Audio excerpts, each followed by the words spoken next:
Today we're getting into the song .execute. I'm going to go over some of the drums and some of my things that I've done to the drums in .execute. So that's what today is about.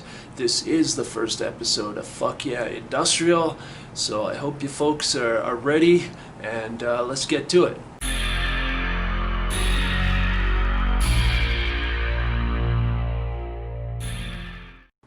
Alright, so we're going to get into some of the drums. I might just do the bass drum today. I might do a little bit more. We'll see.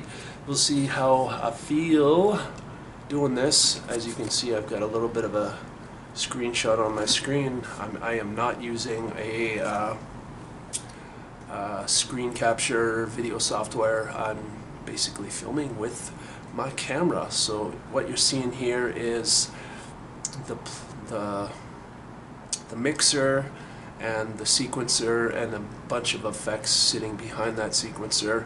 Just gonna get into, we're gonna start with the bass drum. So here's a little snippet of what it sounds like all together. This is your world, and you can do whatever you want to.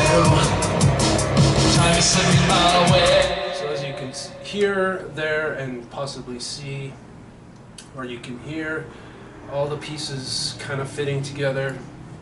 So what we're going to do is we're going to go into the bass drum. It's on here, it's called a kick in the mixer. I don't know if you can see that. Yeah, okay, you can see that. So what have I done with the bass drum in this? Let's just solo this channel and listen again. So it's a fairly solid kick or bass drum, and I used a sample for this. So the sample sounds like on its own without the EQ. Not as punchy, not as full and bass sounding. Basically, all I really did was add this EQ, so it has a little more of a full body sound to it. And as you can see on my screen, this is the EQ. I boosted the lower end a little bit, not the sub frequencies, but just in the 136 hertz range, and I also boosted some of the top, not the real high end, but some of the top to give it some kind of to give it some character, to make it sound like it's not just a bass drum, not just the low end, but also a bit of the high end, to give it some of that a little bit of character and a little bit of definition, so it doesn't sound like just this booming sound without the top there. So I guess I'll do a little bit more in this video. That was fairly quick. Let's try. Is there a snare in here?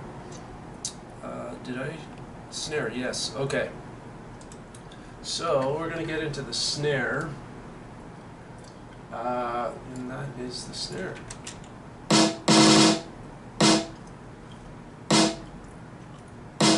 So I'm not sure if you can hear that very well, but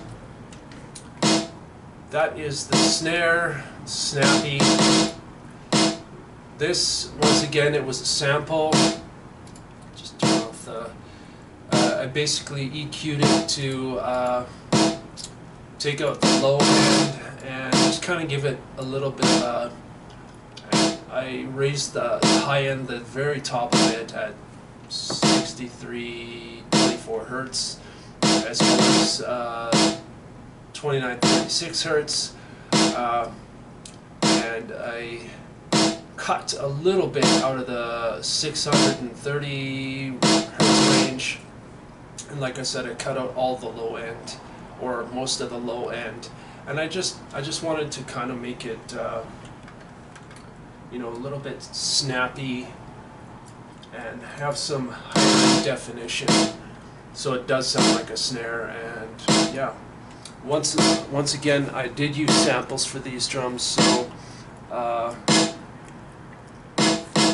so they already had some of their own EQing, but I enhanced it a little bit because I wanted to sound a little bit different. I wanted them to stick out a little bit. So what else do we got here? Here's the hi-hat. Turn the snare off. So the hi-hat, I don't know if I did anything to it. Nope, didn't do anything. Once again, it is a sample.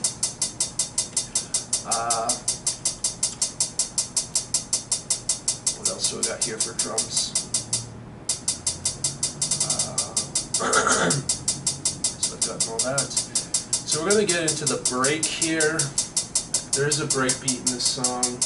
I just want to say here, I am using FL Studio 9, so I'm not sure exactly how, if you are trying to emulate this sound, I'm not entirely sure what the new versions of FL Studio, what they sound like. So I'm sure there's similarities, but it might sound slightly different.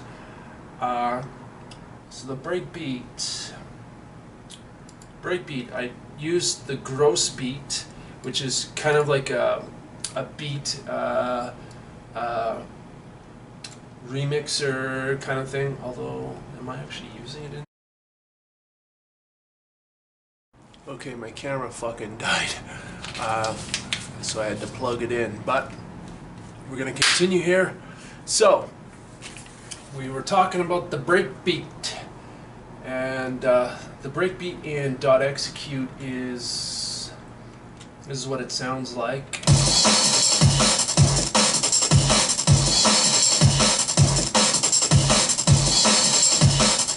As you can see, it has a little bit of a wave shaper on it. There, I don't know if you can see that, but it looks like there's a glitch thing on here, but there isn't actually. So the wave shaper, it's the one that I used, the preset that I did use a preset. Once again, for the drums, for this, for .execute, they're all samples that I used, but manipulated in some way to kind of make them my own. This, I used a Bitmunch sample, or sorry, in the Fruity Wave Shaper, I used the Bitmunch wave shape, and it gives it this gritty edge. And take that off. As you can hear, it sounds pretty normal. And then it adds that little bit of crunch, and it gives it that nice oomph. So there's also a reverb on this, which gives it a bit of a more of a room sound, or a hall sound, kind of like a concert hall or an arena, just so that it sounds big, and you know, and that is kind of what the drums are on .execute. So that's, I figured I'd cover, you know, one piece of this song and kind of do it that way. I'm not going to go into all the details. I might cover some synth stuff and just kind of get into that whole thing as well in this song. In another video. I'll do that in another video. But like I said, in the intro video for this series, it's just little snippets of and pieces of songs, elements in the songs that I've written and things that I've done, and I'm just gonna kind of do it like that. I will just mention here, at least for me, like a lot of my process is, you know, like for me it's philosophy. You know, I can show you how I do my stuff, and I've said this in previous videos, like the why there isn't industrial music production videos, or at least a lot, you know, more of them.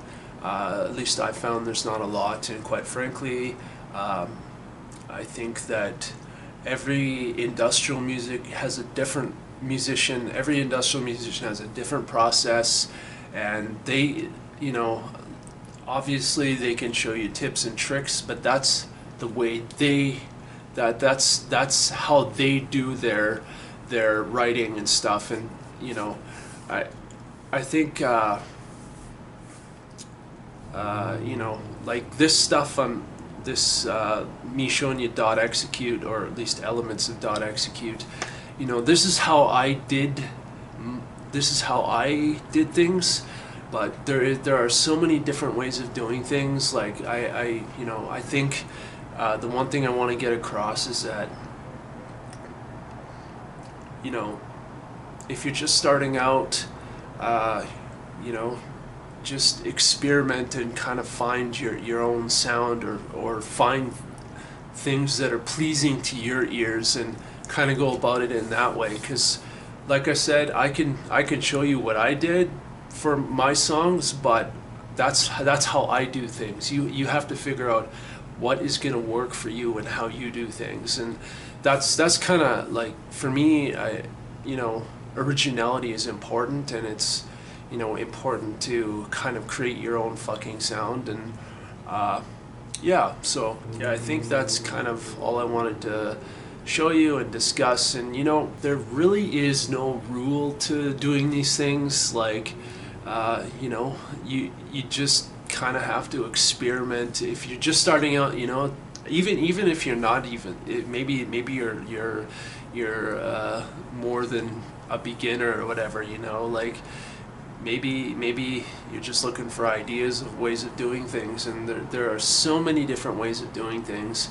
And like, I highly suggest just experiment with things. Like maybe you want to take a drum beat or a bass drum and fucking distort it so fucking much that it's a completely different sound, and maybe you don't even use it as a bass drum after that point. Maybe you've distorted it so much it's a completely different sound, and you use it as a bass, like a synthesized bass line or something like that. Like, there's so many different ways of doing things, and there's you know, I think what at least what I think is you got to keep in mind, what sound are you going for, what sound do you want to go for, and you know, what sound is pleasing to your ear. So that kind of thing. So that's it for this video. I thought I would just get into a little bit about the drums in the song Dot Execute,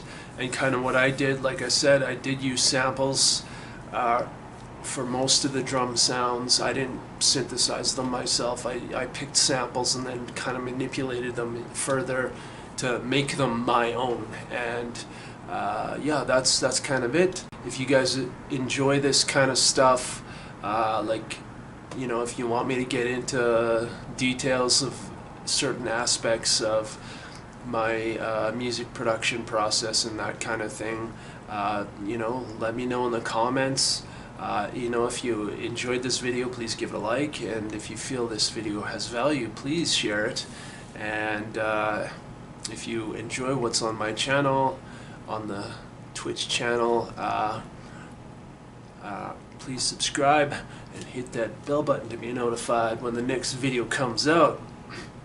So if you have any questions, please leave them in the comments, and you know, we'll see if I can get back to you on whatever questions you have. So that's it for this video. Hope you folks are doing well. I hope you're staying safe during these you know, during this whole pandemic and stuff. And yeah, see you in the next video. Fuck it.